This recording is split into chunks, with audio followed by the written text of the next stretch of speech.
Olá, nono ano, tudo bem com vocês? Bom, galera, não vou aparecer nesse vídeo, tá? Tô fazendo aqui um processo de mudança, então tá uma bagunça geral aqui. Então vocês vão ter apenas o acompanhamento da minha voz e o nosso material aqui de resumo. Então não vamos perder tempo não, vamos direto para o nosso resumo do segundo bimestre, os pontos mais importantes desse segundo bimestre. Então lembrando que tudo isso é baseado no nosso livro didático, tá? De acordo com o nosso livro didático, que é apresentado para nós no livro da Editora Moderna. E a gente começa fazendo esse resumo com o capítulo 5, que fala sobre crise do capitalismo e a ascensão do nazifascismo. Então, é importante a gente ter a seguinte noção.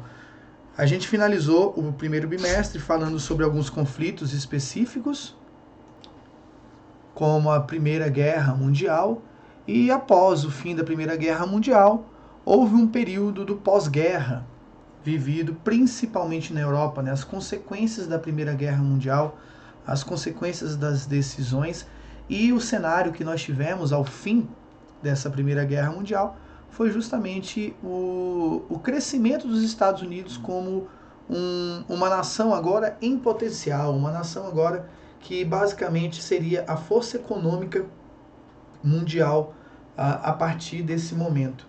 E durante alguns anos, após o fim da Primeira Guerra Mundial, os Estados Unidos estava dando o aporte, né, dando suporte às nações europeias na reconstrução das nações europeias, na reconstrução das indústrias na Europa, da vida econômica como um todo, né, na Europa.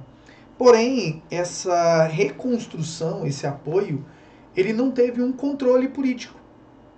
Então, a falta desse controle, a falta dessa rigidez em um controle, fez com que se criasse uma euforia que ia além das expectativas. E foi uma questão de tempo até que a febre do consumismo, a febre dos investimentos que foram acontecendo durante a década de 1920, acabasse numa grande bolha financeira, num grande problema financeiro, justamente quando em 1929 nós vamos ter a quebra da Bolsa de Valores. Então isso vai arrastar a Europa, que já estava praticamente se reestruturando, para uma grande crise. Estados Unidos entra nessa grande crise, né? Inclusive esse período é conhecido como a Grande Depressão Americana, e automaticamente arrasta todo mundo também para essa crise, principalmente a Europa, né? Então já havia motivos suficientes para se formarem sentimentos nacionalistas, sentimentos de revanchismo na Europa, e essa crise de 1929 potencializa ainda mais essa possibilidade de revolta. Então é nesse sentido que a democracia nos países da Europa começa a ser ameaçada. Justamente toda uma preparação, todo um aparato que foi feito a partir do final da Primeira Guerra Mundial começa a entrar em crise, né? A ter uma ameaça de uma instabilidade. Na verdade, nenhuma ameaça, né? Se a gente for analisar de uma maneira fria, não chegou a se estabilizar. Porém, eram regimes, eram governos que de uma certa forma tentavam trazer uma normalidade à Europa. Mas, economicamente, essa crise ainda era muito forte, era muito evidenciada nessas nações, então dessa maneira não houve possibilidades de essa democracia conseguir se manter diante desse cenário. Então surgem figuras, né, surgem sentimentos nacionalistas que vão reger esses anos de 1930, né, principalmente os anos de 1930 em toda a Europa, principalmente na Itália, na Alemanha, em Portugal e também na Espanha. O nosso livro fala sobre esses regimes totalitários em Portugal e na Espanha, mas o nosso foco vai ser os regimes totalitários na Itália e na Alemanha, com Benito Mussolini e Adolf Hitler.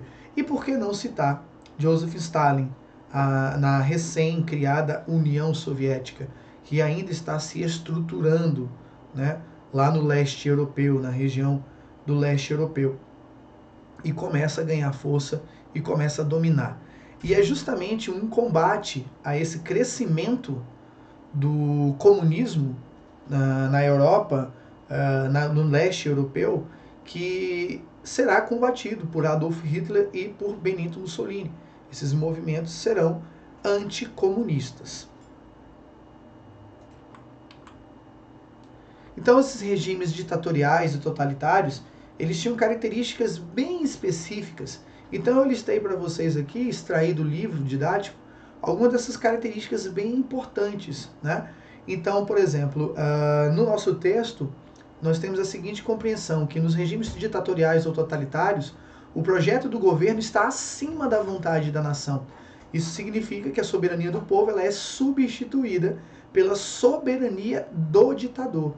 Então, nos regimes totalitários, além da liberdade e da identidade das pessoas que é suprimida por meio de um processo de condicionamento e do uso sistemático dos instrumentos de terror, esses regimes ainda conseguem exercer o controle total sobre a sociedade, impondo determinada ideologia pelo uso da força e pela severa vigilância, principalmente através dos meios de comunicação. E, por que não, também através do ensino, né? Controlando toda a vida privada das pessoas. Então, o que nós temos é simplesmente falta de liberdade. Se elimina a liberdade individual em prol de um grande resultado para o Estado. Então, o cidadão ele tem que sacrificar os seus direitos e a sua liberdade em prol de um crescimento dessa nação. Tá? Então, o termo totalitarismo ele também é utilizado para designar governos do século XX caracterizados pelo antiliberalismo, pela centralização do poder na figura de um líder, e esse líder ele é exaltado como o salvador da pátria, aquela pessoa que só ela teria capacidade e condições de poder conduzir o país ao crescimento, ao desenvolvimento, e é nesse sentido que o fascismo na Itália com Benito Mussolini, o nazismo na Alemanha com Adolf Hitler e o stalinismo na União Soviética com Joseph Stalin se tornam os principais regimes totalitários da Europa e, por que não, né, do mundo. Então, a ascensão do fascismo na Itália e a ascensão do Hitler ao poder. A ascensão do fascismo na Itália, ela se dá justamente pela insatisfação que o proletariado vai ter a respeito das políticas e da condução política italiana, principalmente porque na Primeira Guerra Mundial a Itália, que fazia parte das nações aliadas ao Império Austro-Húngaro e também ao Império Alemão, né, ela acabou mudando de lado durante, né, o início da Primeira Guerra Mundial e lutando ao lado dos aliados, né, contra as potências dos impérios centrais. Porém, as promessas que foram feitas à Itália para que ela abandonasse esse grupo e lutasse ao lado dos aliados, ela acabou não se cumprindo nos anos seguintes, após o fim da Primeira Guerra Mundial. Então tudo isso começou a nutrir o sentimento de rivalidade dos italianos com o restante da Europa. E nesse sentido, começa a ganhar espaço a figura de Benito Mussolini, como um grande líder popular que, né, além de tentar resgatar uma moral italiana, também tem o objetivo de tentar afastar o perigo do comunismo na Itália. Então, Benito Mussolini se torna uma figura muito importante, líder do Partido Fascista Italiano, que inicialmente não é um partido forte, né, não obtém vitórias significativas nos processos eleitorais, mas que usa um pouco da simpatia de grupos, principalmente de trabalhadores, para conseguir os seus objetivos. Porém, é importante compreender que um ponto-chave do crescimento do fascismo na Itália, ele se dá justamente quando uma greve geral é programada na Itália e Benito Mussolini coloca as forças do partido à disposição do governo, ganhando a simpatia do governo. para evitar que uma revolução ou uma rebelião popular pudesse tomar conta da Itália, e naturalmente isso seria associado também ao comunismo. Então assim Benito Mussolini ganha as graças do governo e assim ele é convidado para se tornar o chanceler na Itália, e dessa maneira as portas do poder na Itália se abrem para Benito Mussolini, e pouco a pouco ele começa a dominar o cenário político italiano até o momento que o fascismo realmente toma conta do poder na Itália. Da mesma forma, a gente vai ter a presença do Adolf Hitler também nessa questão de contestação da Alemanha, agora, né, não Itália, agora Alemanha, a contestação da Alemanha a respeito da Primeira Guerra Mundial. Porque vamos lembrar que ela foi justamente declarada culpada pela Primeira Guerra Mundial, então recaiu sobre os alemães grande parte das punições estabelecidas com o Tratado de Versalhes, que atribuía a responsabilidade da Alemanha sobre a Primeira Guerra Mundial. Então isso trouxe problemas sociais severos na Alemanha, e Hitler, como um soldado alemão que não desejava a rendição alemã, então ele tinha esse sentimento, digamos assim, né, de revanche, e aliado a isso também o seu sentimento seu sentimento antissemita, aquele que quer uma separação daqueles grupos indesejáveis. Isso se reflete a partir do momento que ele faz parte, ele integra agora o Partido Nacionalista Alemão, que fica conhecido como Partido Nazista, e numa tentativa de tomar o poder na Alemanha, esse grupo de líderes do partido, né, porque Hitler cresce tanto dentro desse partido que ele acaba assumindo posições de liderança nesse partido, e dentro dessa tentativa de dominar o poder, de derrubar o poder vigente na Alemanha, Hitler e seus companheiros são presos. E na cadeia, Hitler escreve um livro onde ele defende, onde ele expõe todo o seu pensamento, toda a sua ideologia sobre a questão do poder na Alemanha. Muito do que ele faz é inspirado no que Mussolini faz na Itália. Então, durante muito tempo na história, as pessoas imaginavam que Hitler era o espelho para Mussolini, muito pelo contrário. Mussolini era o espelho para Hitler, né? Ele se inspirou muito no que Mussolini fez e realizou, e fez ao seu modo, né? Então ele escreve esse livro, deixa muito bem claro o seu pensamento sobre a existência de uma raça superior, atribuindo aos alemães uma raça superior, chamada raça ariana, né? Então ele deixa muito bem claro esse sentimento da raça ariana como a raça absoluta, e só ela deveria triunfar, só ela deveria permanecer. Então ele começa a perseguir aqueles que não se enquadram nesses parâmetros, como judeus, homossexuais, portadores de deficiência, testemunha de Jeová. É uma quantidade tão grande de pessoas que não se enquadravam nessa tal superioridade ariana que chega difícil até listar, né? Basicamente aqueles que eram perseguidos. Mas, né, é questionável. As pessoas falam, olha para Hitler, né? Deixa eu voltar na imagem de Hitler aqui. Olha para Hitler e, poxa, essa é a raça superior, fisicamente falando, né? Sim, na cabeça de Hitler, essa era a raça ariana superior, e outros também estariam enquadrados nisso, e ele, obviamente, estaria enquadrado nisso. Mas fica esse sentimento meio estranho, né, de que, como assim, ele é da raça superior, tendo essa característica que, se você fosse chamar para jogar bola, né, vamos lá, você vai chamar os colegas para jogar bola, você vai escolher, eu quero esse, quero esse. Você olha para Hitler e fala, não, esse aí não sabe nem jogar bola, entendeu? Então, dentro dessa raça superior, acho que dificilmente escolheriam Adolf Hitler se ele não fosse o Adolf Hitler. Mas enfim, a gente não vai entrar nesse mérito, né? Então, ele deixa muito bem claro essa ideia sobre a raça superior e também sobre a eliminação dessa raça inferior.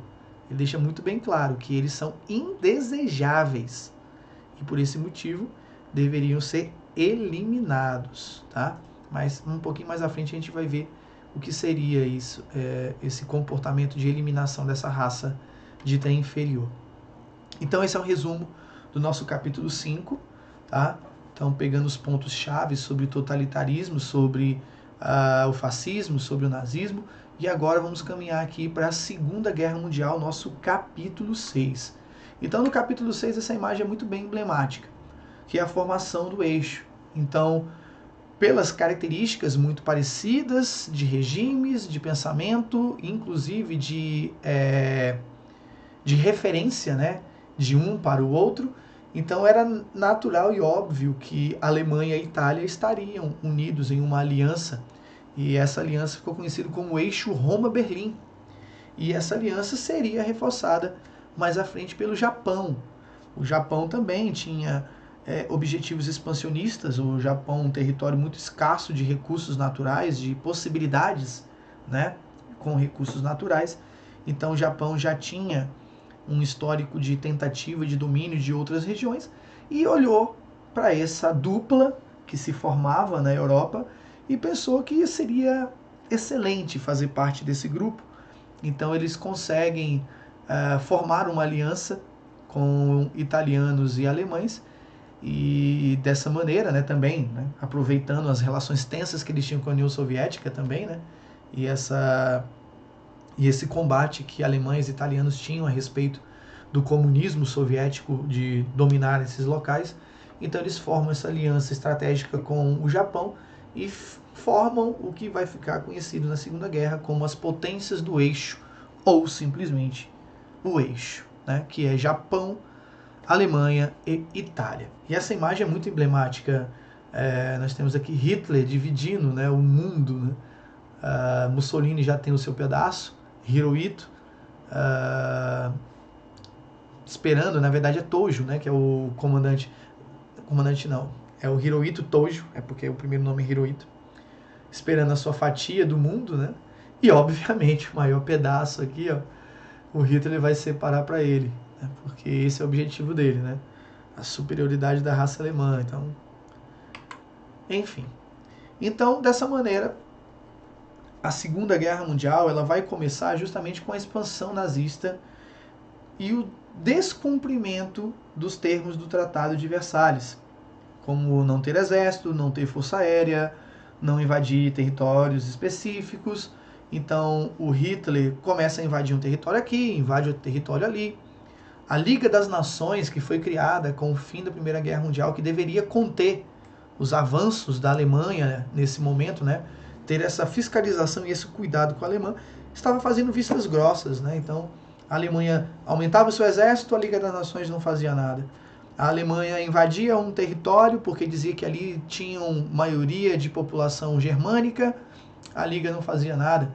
E alguns desses lugares até gostavam quando os alemães chegavam e invadiam, né? Gostavam de fazer parte dessa nação alemã, essa superioridade ariana. Então muitas delas acabaram até aceitando essas dominações dos alemães, mas tinha um território muito específico que era a Polônia. E o Tratado de Versalhes, ele dizia muito bem claro que a Polônia não poderia ser invadida por ninguém. Uma invasão na Polônia obrigatoriamente levaria a uma declaração de guerra por parte da por parte da Inglaterra e da França contra aquele que invadir. Só que soteramente, né, de uma maneira discreta, deixa eu melhorar essa palavra, né, a Alemanha de Hitler faz um acordo com a União Soviética, um acordo de não agressão com a União Soviética, justamente para que Hitler possa se concentrar no esforço de guerra nas linhas contra França e Inglaterra, sem precisar se preocupar com a sua retaguarda, sem precisar se preocupar com a sua fronteira na região oriental com a Alemanha. Só que ali no meio, entre os dois, havia um território que surgiu justamente após o fim da Primeira Guerra Mundial, que era a Polônia. Inclusive, a Polônia ganhou um acesso ao mar, e esse acesso ao mar que a Polônia ganhou ficou conhecido como Corredor Polonês. Então, nesse acordo de não agressão da Alemanha com a União Soviética, eles deixaram muito bem claro que aquele que invadisse a Polônia deveria dividi-la com o outro companheiro desse acordo. Então, se a Alemanha invade a Polônia, a outra metade tem que ser da União Soviética. Se a União Soviética invade a Polônia, a outra metade tem que ser da Alemanha. Então esse acordo ficou muito bem costurado. E quando a Alemanha invadiu a Polônia, o outro pedaço também foi entregue ao domínio da União Soviética. E assim começa a nossa Primeira Guerra Mundial, já em 1939, com a invasão da Polônia. E aí a guerra vai se arrastando, através de agora um novo procedimento, porque na Primeira Guerra Mundial ficou claro que a guerra de trincheiras não traria nenhum resultado positivo para nenhuma das partes, né? Então a Alemanha vai adotar uma estratégia de guerra que o Hitler vai chamar de Blitzkrieg, que seriam ataques rápidos e fulminantes com o avanço do exército para ganhar território, ou o que ele chamava o ganho de espaço vital. Então, dessa maneira, a Alemanha começa a se destacar muito, a avançar muito durante o início dessa Segunda Guerra Mundial.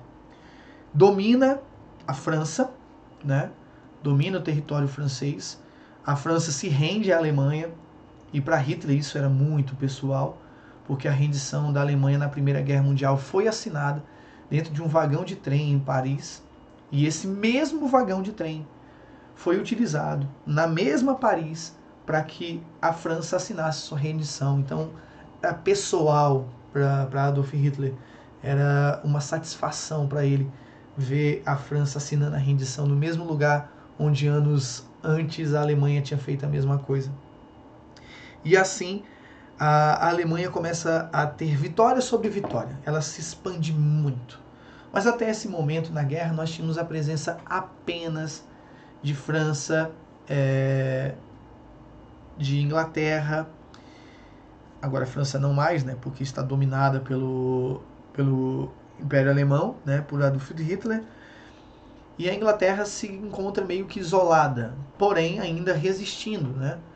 A Inglaterra é bombardeada, Londres é bombardeada, mas ainda tem um certo apoio, vamos dizer assim, né, logístico de outros países, inclusive dos Estados Unidos. Só que aí acontecem fatos que vão ser determinantes para o rumo dessa Segunda Guerra Mundial, principalmente levando essa Segunda Guerra Mundial no caminho da vitória para os aliados contra essas potências do eixo, contra Japão, Itália e Alemanha. E é justamente o Japão que começa esses movimentos. Quando, após sofrer algumas sanções, após sofrer alguns desgastes diplomáticos com os Estados Unidos, pela questão de suprimento, né, de combustível, de petróleo, entre outras coisas, justamente porque os japoneses invadem territórios que eram dominados por americanos, então os Estados Unidos corta esses suprimentos, então o Japão entende que ele deve atacar os Estados Unidos, eliminar o seu inimigo, né, o seu alvo se torna os Estados Unidos. Então eles vão promover um ataque surpresa, acreditando que esse ataque surpresa poderia simplesmente acabar com a força naval americana. E foi um ataque, sabe, assim, muito bem orquestrado e muito, mas muito poderoso mesmo contra a Marinha Americana, que foi o ataque à base aérea, à base naval de Pearl Harbor, nas Ilhas Havaianas. Porém, a frota americana era muito maior do que apenas aquela que estava lá no Havaí, né, em Pearl Harbor. E dessa maneira ficou inevitável a presença dos Estados Unidos na Segunda Guerra Mundial. Então, depois desse ataque, os Estados Unidos declara guerra ao Japão e automaticamente declara guerra ao eixo. Então, assim, os Estados Unidos entram na Segunda Guerra Mundial. E Hitler, desde o início, deixava muito bem claro o seu objetivo expansionista, né? não só o objetivo pessoal de derrotar a França e a Inglaterra por uma questão de Primeira Guerra Mundial, mas ele também queria o território russo, né, o território da União Soviética. Então aquele acordo de paz que ele fez, aquilo foi literalmente de fachada, né? Foi só para que ele não tivesse que se concentrar no esforço de guerra imediato contra os soviéticos, para dar tempo dele avançar em direção à parte ocidental, ter um exército poderoso com vitórias, para que depois ele pudesse de fato tentar fazer uma invasão ao território da União Soviética, algo que acontece um pouco mais à frente, quando ele começa a direcionar suas tropas em direção à União Soviética. Então, a União Soviética ela vai adotar uma tática de guerra conhecida como terra arrasada. Então, ele ordena a população a abandonar as cidades, a destruir os campos cultiváveis, a queimar as residências, tudo para que o exército alemão não tenha nenhum tipo de suporte dentro do território russo, né, dentro do território soviético, e isso vá minando as forças do exército. Aliado a isso, mais uma vez, o inverno russo, o inverno soviético, vai ser um grande soldado nesse confronto, porque ele vai arrasar com as tropas de Adolf Hitler. Então Adolf Hitler vai sofrer derrotas pesadíssimas na tentativa de invasão da União Soviética, e uma das mais pesadas derrotas que ela vai sofrer é na Batalha de Stalingrado. Do ponto de vista estratégico, Stalingrado não tinha muita importância, mas esse nome trazia um objetivo muito forte, era muito simbólico para alemães poder dominar essa cidade que recebia o nome de Stalin, né? E da mesma forma, Stalin deveria defender essa cidade, afinal de contas é o seu nome que está ali. Então acaba que a Batalha de Stalingrado é uma das mais sangrentas de toda a Segunda Guerra Mundial e uma das derrotas mais significativas que os alemães tiveram durante a Segunda Guerra Mundial.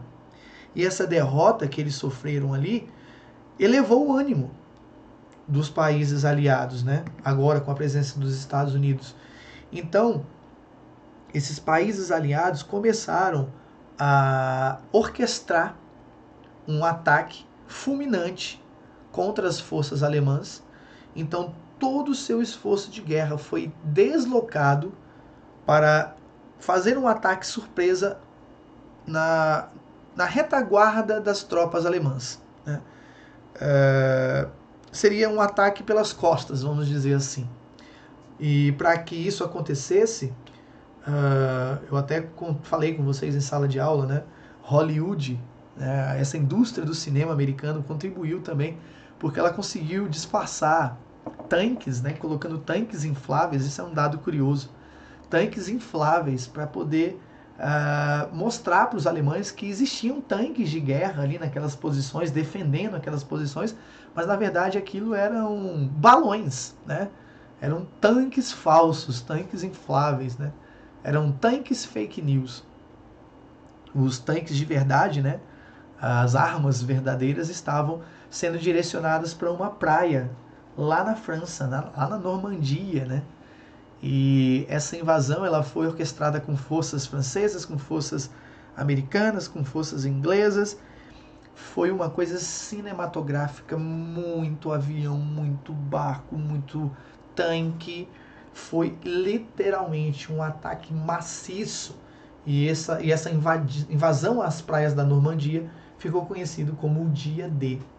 Então esses três eventos são decisivos para a derrota da Alemanha na Segunda Guerra Mundial, começando com a entrada dos Estados Unidos, com o ataque à base aérea de Pearl Harbor, passando pela derrota e a perda de moral do exército alemão na Batalha de Stalingrado, e aquela rasteira, né, ou fatality, né, caso vocês prefiram, do videogame, né, quando o adversário já está ali meio grog, só esperando um empurrãozinho para derrubar.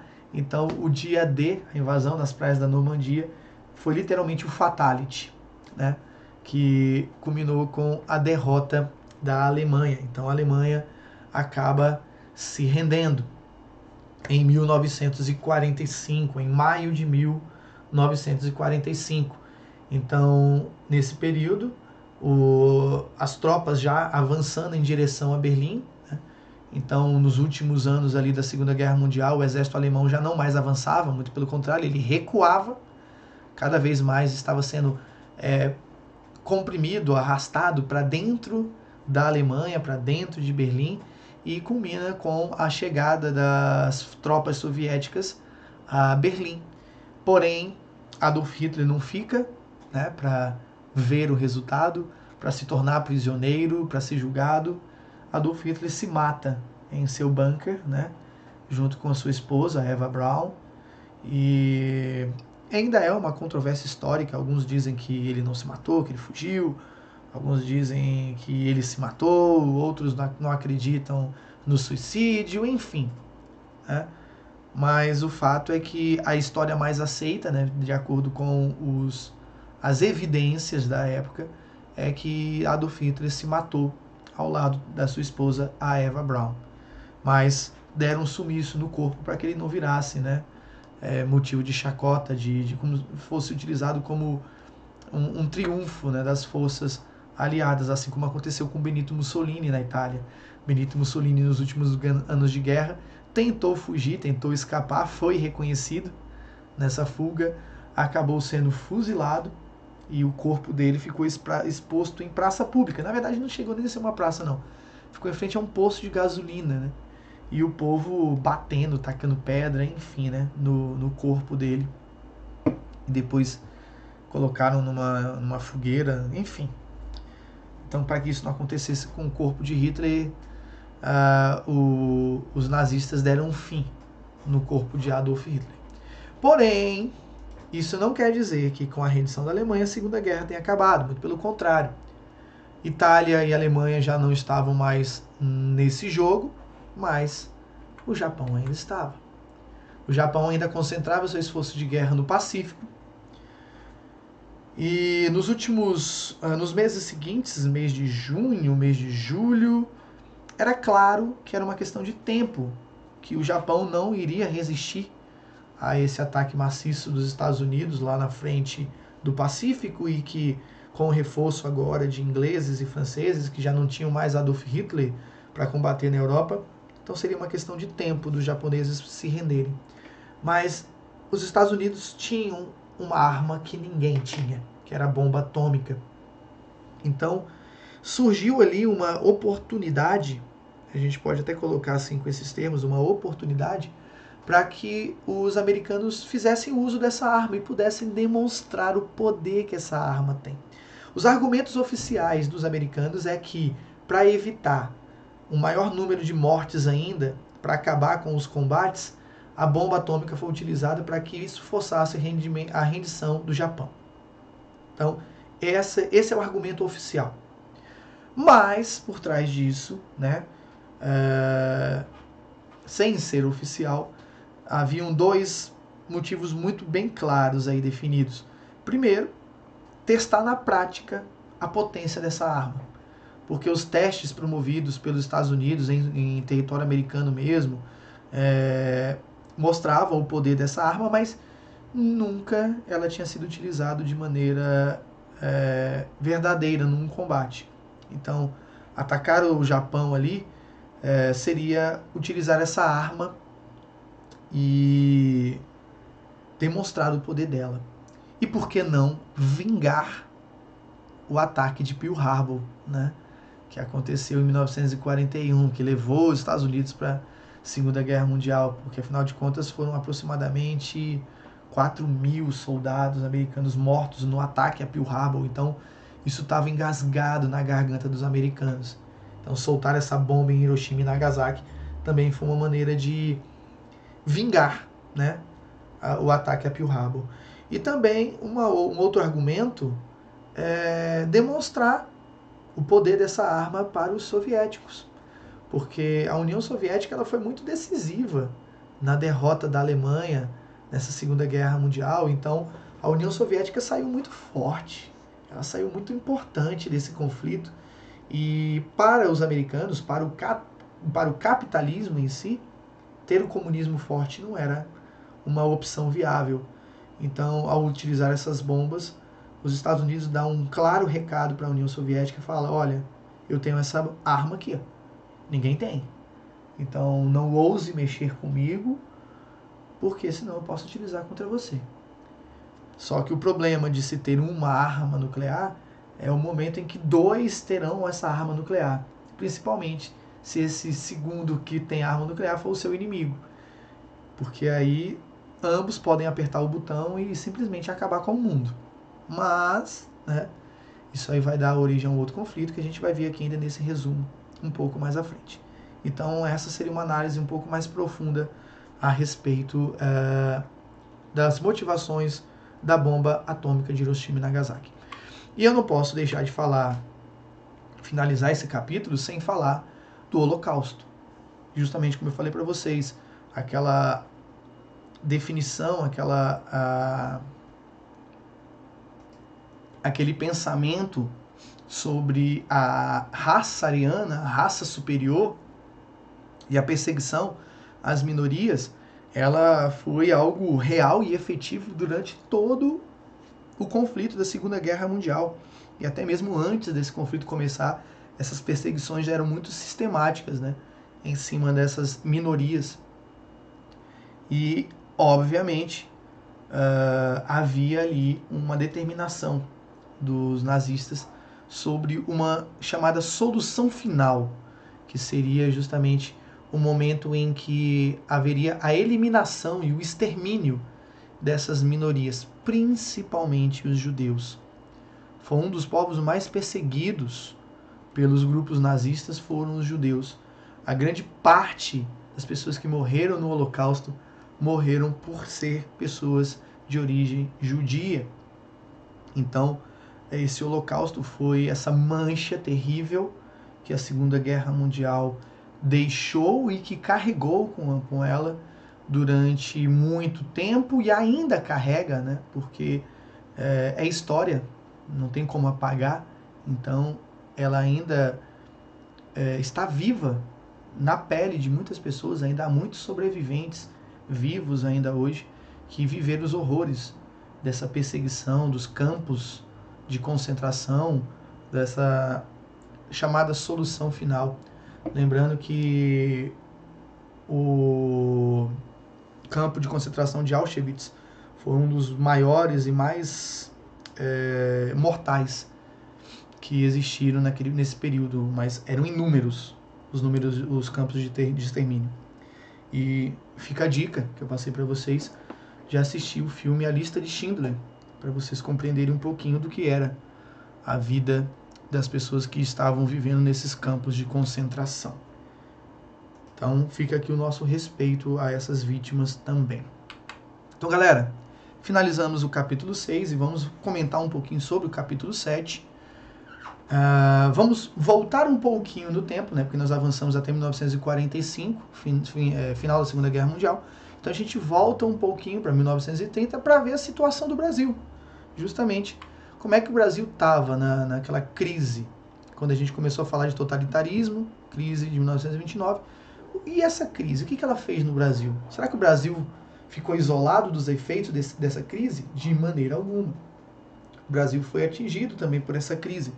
Principalmente porque essa crise deixou muito bem claro que o sistema político brasileiro já estava falido. Não havia mais espaço para esse sistema político brasileiro das oligarquias, principalmente das oligarquias cafeeiras. Então, quando essa crise atingiu o mundo inteiro, e o mundo teve que fazer a opção: investir naquilo que é importante ou investir em supérfluo? Você sobrevive porque você se alimenta ou você sobrevive porque você toma café? Óbvio que você sobrevive porque você se alimenta. Então o café ele é um supérfluo, então ele pode ser deixado de lado. E é isso que acontece. A venda da produção de café ela cai drasticamente. E isso traz um prejuízo muito grande para os cafeicultores, que obviamente vão, né, empurrar esse problema para o governo federal. Afinal de contas, eles tinham um convênio, um acordo, o convênio de Taubaté, onde o governo brasileiro, das oligarquias, se comprometia a comprar o excedente da produção de café justamente para controlar o preço das sacas de café, para que esse preço não caísse demais e causasse um grande prejuízo para os cafeicultores. Então, com a crise de 1929, o governo começou a comprar café e a queimar café, justamente para poder conter a baixa do preço do café no mercado. Mas, para comprar, precisa ter dinheiro. Então, o dinheiro que o Brasil tinha, as reservas de dinheiro que o Brasil tinha, foram utilizados para comprar esse café. Chega uma hora que o dinheiro acaba. E aí, não tem governo que resista à falta de dinheiro, não tem acordo que resista a essa falta de dinheiro. Então, a República do Café com Leite, né, a política do café com leite, que era uma das características dessa república velha, dessa república oligárquica, era justamente o revezamento do poder entre o Partido de São Paulo e o Partido de Minas Gerais, entre mineiros e paulistas. Só que justamente nas eleições de 1930, o presidente, que era o Washington Luiz, que deveria apoiar um candidato, o Washington pertencia ao Partido Paulista, e ele deveria apoiar um candidato que seria do Partido Mineiro, ele decide apoiar um candidato que também é do Partido Paulista. Então, automaticamente, isso fica muito bem claro como um sinal de ruptura desse acordo. Então, isso causa um grande abalo nessa política oligárquica. Minas Gerais vai se aliar com o Rio Grande do Sul e com a Paraíba para tentar fazer frente, né, aos paulistas na eleição de 1930. Então concorrem a essa eleição Getúlio Vargas e Getúlio Vargas, meu Deus, como é que foge esse nome da outra pessoa? E Júlio Prestes. E nas urnas vencem Júlio Prestes. Mas, lógico, né, não haveria uma vitória tranquila sem acusação de golpe, sem acusação de fraude eleitoral, o que era muito comum acontecer, porque o voto era aberto, né, havia ainda a existência do voto de cabresto, controlado pelos coronéis, enfim.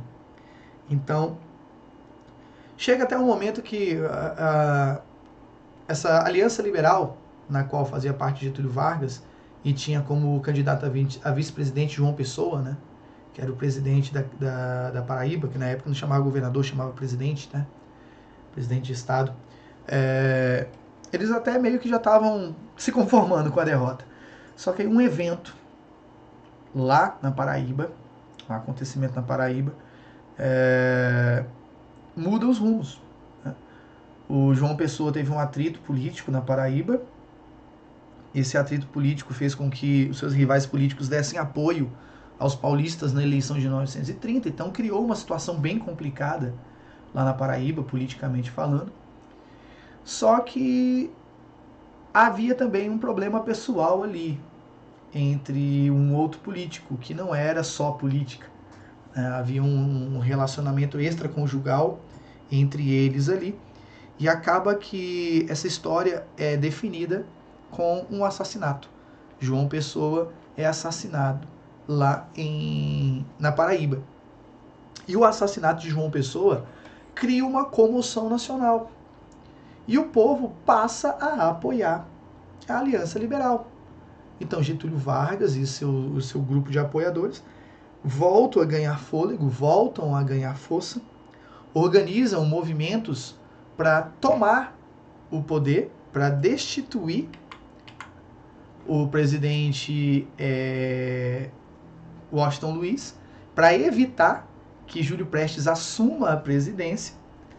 Então a situação no Brasil fica muito tensa, o clima fica muito pesado no Brasil, e isso força com que o exército retire o presidente Washington Luiz do poder e crie ali uma junta militar, um governo provisório. E esse governo provisório, devido ao crescimento de Getúlio Vargas e ao apoio popular e à pressão popular, acaba que essa junta militar entrega a Getúlio Vargas o comando desse governo provisório. Então, dessa maneira, esse movimento, que ficou conhecido como Revolução de 1930, que começa ali com o assassinato de João Pessoa e vai até o momento que Getúlio Vargas assume o governo provisório, que é a Revolução de 1930, é o momento em que nós vamos ter início da chamada Era Vargas. Então acaba aqui a República Velha, a República Oligárquica, e começa, de fato, o período em que Getúlio Vargas vai governar ininterruptamente por 15 anos, continuamente por 15 anos. Então, esse governo de Getúlio Vargas ele vai passar por 3 períodos, tá? Que é o governo provisório, o governo constitucional e o Estado Novo, cada um com características bem particulares. Eu listei aqui nesse material de resumo alguns dos motivos, algumas das características importantes, né, desses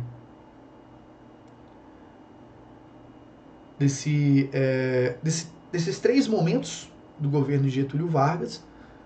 Peço a vocês que leiam depois, não vou ler aqui para vocês, afinal de contas não faz sentido eu estar lendo isso aqui para vocês.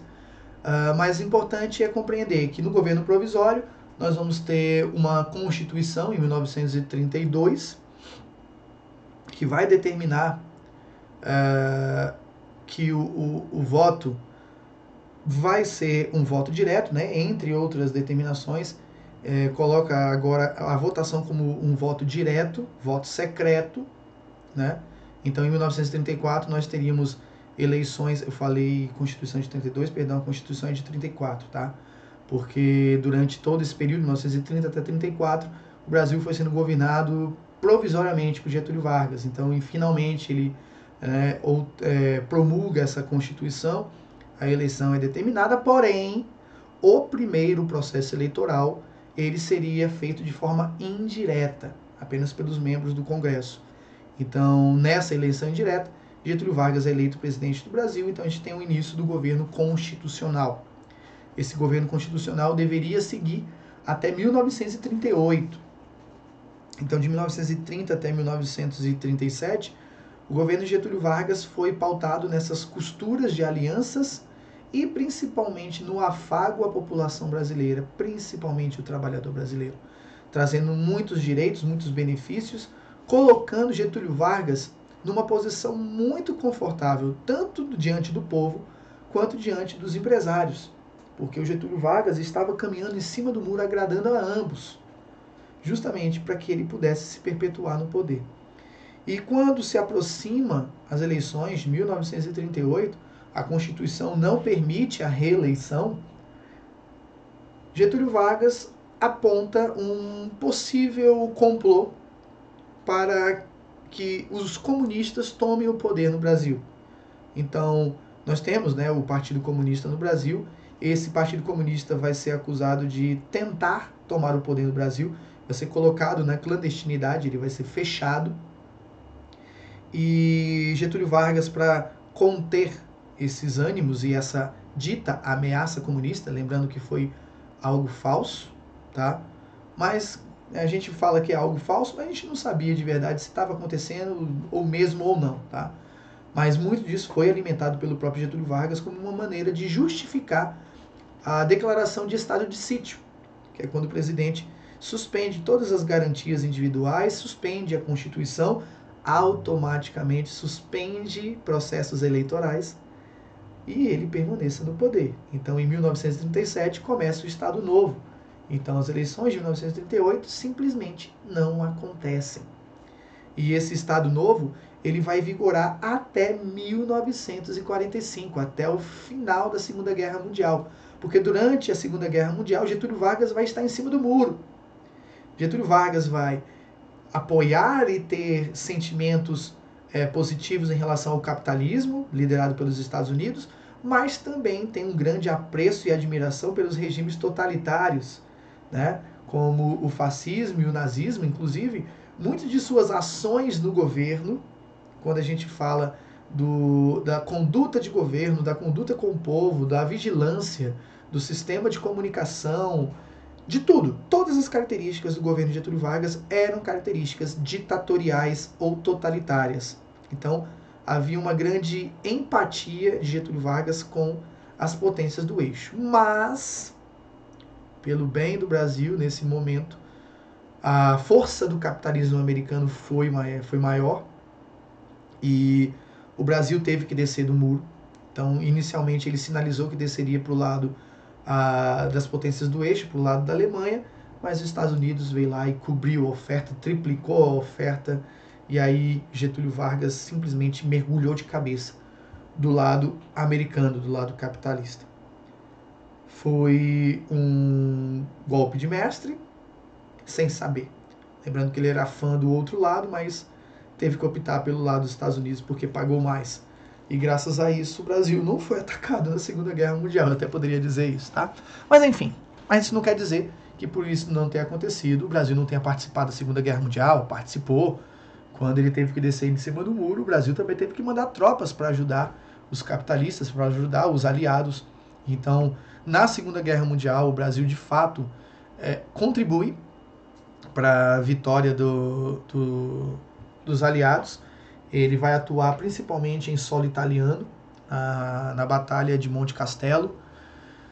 E nós vamos ter aí a chamada FEB, Força Expedicionária Brasileira, né? Com a aviação de caça, a aviação Senta-Pua.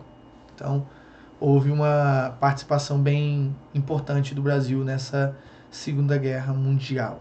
E aqui, o Estado Novo, ele mostra que esse lado fascista, né, vamos dizer assim, totalitarista do governo de Getúlio Vargas, não tinha mais espaço aqui na América. Afinal de contas, não fazia sentido um país estar lutando contra o totalitarismo na Europa, mas ter um regime totalitarista e ditatorial aqui em solo brasileiro. Então Getúlio Vargas será convidado a sair da presidência, ele sairá, né? Ele vai renunciar à presidência em 1945. Uma junta militar brevemente vai ser formada, um governo provisório, e logo depois o processo eleitoral vai eleger o Marechal Dutra como presidente do Brasil. Só que 4 anos depois volta Getulinho nos braços do povo. Mas isso aí é um assunto que a gente vai ver nos capítulos mais à frente. Bom, então assim eu finalizo nosso capítulo 7 falando sobre Getúlio Vargas, a Era Vargas, e agora a gente finaliza a nossa revisão com o capítulo 8, que é a Guerra Fria, que é justamente uma guerra que não aconteceu. Ou quer dizer, ela aconteceu, mas é uma guerra que nós temos uma característica muito, muito particular. Não houve confronto. Não houve uma batalha entre capitalismo e comunismo, não houve uma batalha entre americanos e soviéticos. O que houve foram ameaças, né? Ameaças constantes de um para o outro, e justamente por aquele temor, né, de não saber exatamente qual seria a real força do seu adversário, né?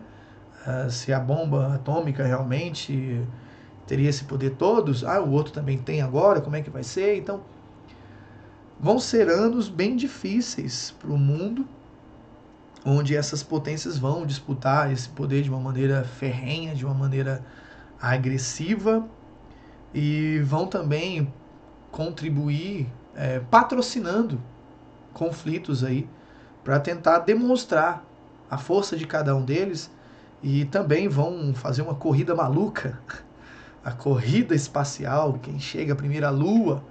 Lembrando que eu deixei muito bem claro para vocês em sala de aula que o objetivo real dessa corrida espacial de enviar um homem à Lua, a ciência era o segundo plano.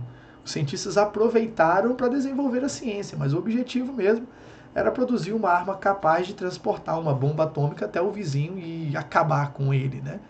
Porque se consegue colocar um homem na Lua, consegue muito bem colocar uma bomba atômica e mandar para os Estados Unidos, ou dos Estados Unidos para a União Soviética, da União Soviética para os Estados Unidos, aí por diante. Então,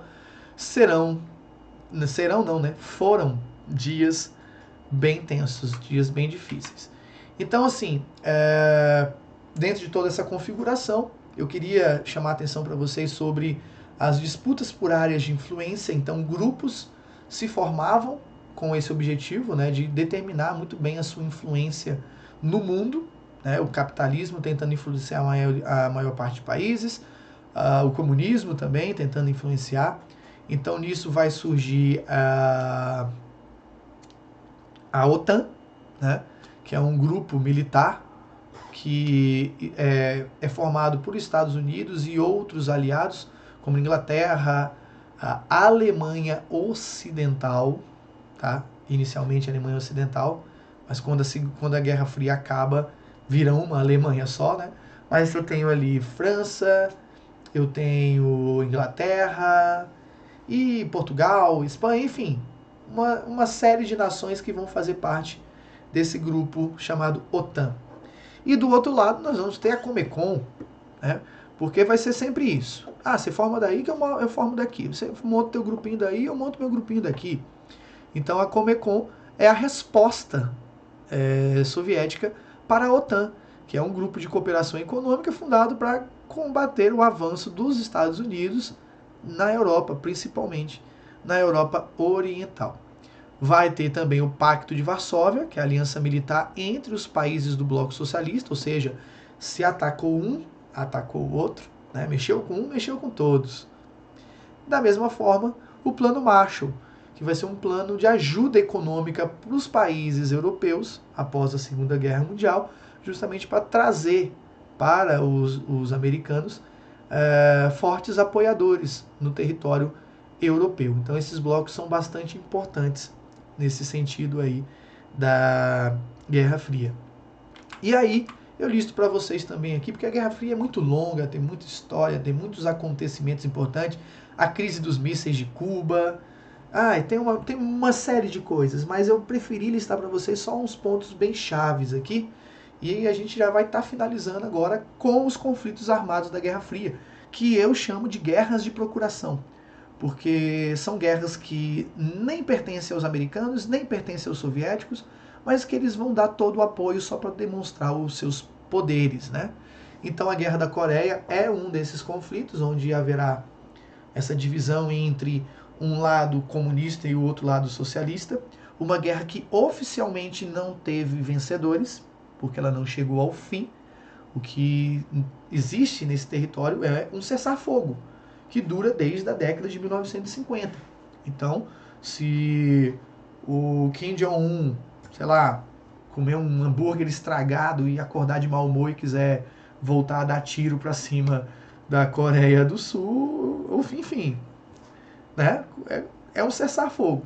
A qualquer momento alguém pode escorregar ali, apertar um botão e começar tudo de novo. Mas desde a década de 1950, essa guerra está paralisada. Então, existem forças militares que estão aqui no paralelo 38, que vigiam essa fronteira entre Coreia do Norte e Coreia do Sul, e sei lá, qualquer momento aí, Deus queira isso não aconteça, mas qualquer momento o maluco ali e houve oportunidade disso acontecer, até comentei com vocês em sala de aula, né?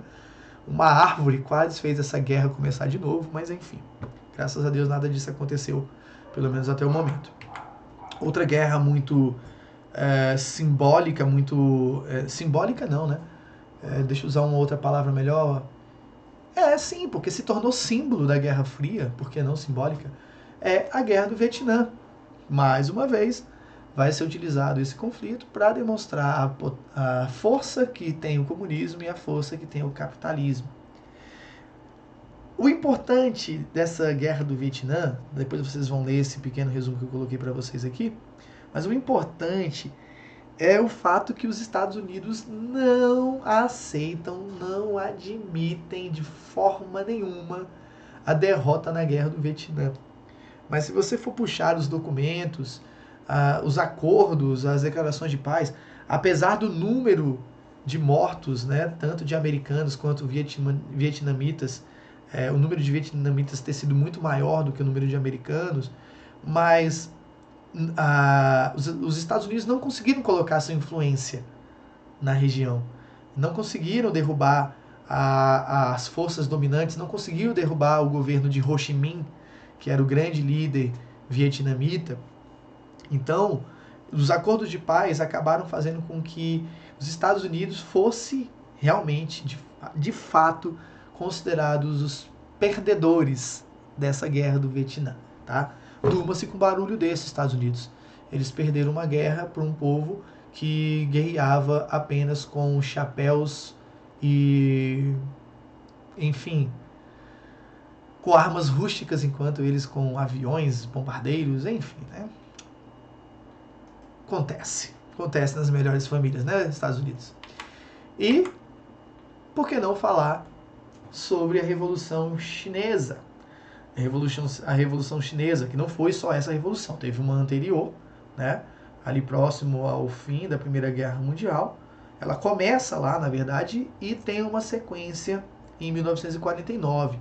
E é essa sequência, liderada agora pelo Mao Tse-tung, que entra nesse contexto da Guerra Fria. Porque o que acontece é uma predominância agora, uma influência comunista na China, tá? Então a China começa com um projeto de expansão comunista e ela vai acabar entrando em conflito com a União Soviética, um conflito de interesses com a União Soviética, tá? Mas antes disso, ela literalmente deflagra uma guerra civil na China, né? E essa guerra civil deixa consequências bastante graves na economia chinesa. Então eles vão buscar reconstruir a China, né, dando um grande salto, é a palavra que o livro utiliza, né, um grande salto para frente, que é proposto principalmente depois que o Stalin morre e a China sinaliza uma relativa aproximação com o Nikita Khrushchev, que é o líder que vai suceder a Joseph Stalin, mas ao mesmo tempo, um pouco mais à frente, eles vão novamente romper e a China vai começar com seu projeto de ser o grande líder comunista ali da região asiática. Então ela vai meio que disputar com a União Soviética quem será o grande influenciador comunista na região. O fato é que essa revolução proposta por Mao Tse-tung em 1949 e que vai ter sequência nos anos 60, nos anos 70, mesmo após a morte dele, né, é que depois que Mao Tse-tung morre, ela de fato começa a caminhar. Então Mao Tse-tung, ele era um líder que queria uma China forte, mas ao mesmo tempo era o grande paraquedas que segurava. Era a China tentando correr e o paraquedas aberto segurando a China no lugar praticamente. E esse paraquedas era Mao Tse-tung. Então após a morte de Mao Tse-tung, a China de fato caminha, segue em frente e consegue essa abertura. Principalmente ela começa a flertar mais um pouco com o capitalismo e consegue conciliar. A China tem essa característica. Ela é uma conciliação entre capitalismo e comunismo. E não à toa é um dos países que mais cresceu nos últimos anos. Mas isso não quer dizer que a figura de Mao Tse-tung não seja adorada na China, muito pelo contrário.